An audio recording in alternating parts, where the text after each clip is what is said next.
Aujourd'hui, on va se pencher sur une idée vraiment fascinante pour tous ceux qui écrivent, et si le meilleur outil, le plus puissant, ce n'était pas l'imagination, mais la vie elle-même. C'est un concept qui pourrait bien tout changer. En fait, l'idée de base, elle est hyper simple, presque évidente quand on y pense. Le plus grand trésor d'un écrivain, c'est sa propre vie. Oubliez la technique, les logiciels dernier cri. Non, on parle du vécu. C'est vraiment de là que tout commence. Ok, pour bien comprendre à quel point cette idée est énorme, il faut qu'on prenne un peu de recul. Prenons de la hauteur et regardons l'humanité tout entière. Regardez ce chiffre. D'ici la fin 2025, on sera à peu près 8 milliards de personnes sur cette planète. Ça donne le tournis, hein. Mais le plus fou, ce n'est pas le nombre en lui-même, c'est ce qu'il y a derrière. Parce que, au fond, ce n'est pas juste une statistique. C'est 8 milliards d'histoires, 8 milliards de vies complètement uniques qui se jouent là, maintenant. Chacune avec ses moments de galère, ses bonheurs, ses retournements de situation, pas une seule qui soit la copie d'une autre. Imaginez un peu, c'est une source d'inspiration littéralement inépuisable. D'accord, mais quel est le rapport entre ces 8 milliards de vies et l'acte d'écrire, qui est souvent si solitaire ? C'est justement là que les choses deviennent passionnantes pour quiconque veut raconter une histoire. Cet atout, c'est quoi au juste ? C'est tout simple, c'est sa propre vie, celle que personne d'autre ne pourra jamais vivre ni même imiter. C'est la matière brute, l'ADN unique d'une histoire que seul cet individu et personne d'autre peut raconter.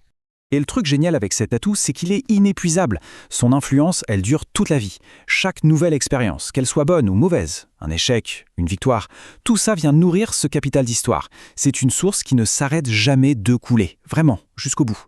Bon, ok, tout ça c'est bien beau, mais en pratique, comment ça se passe ? Comment la vie devient-elle le carburant d'un scénario ? La vie, ce n'est pas juste un catalogue d'idées dans lequel on pioche. Non, c'est bien plus. C'est le moteur de la création. J'aime bien cette image, elle est forte. Ce n'est pas seulement l'étincelle qui démarre le projet, c'est carrément la machine qui fait avancer l'histoire, du premier au dernier mot. Et ce moteur, il fonctionne en 3 étapes, si on veut.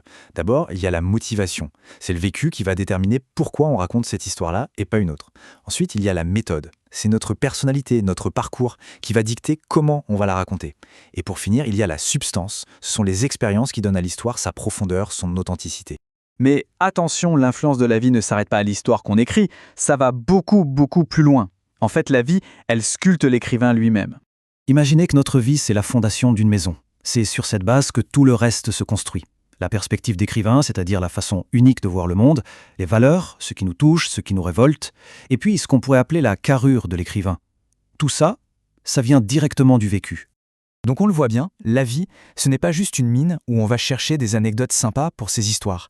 C'est la fondation même, le ciment qui permet à un écrivain de se construire, étape par étape. Du coup, ça nous amène à une question essentielle.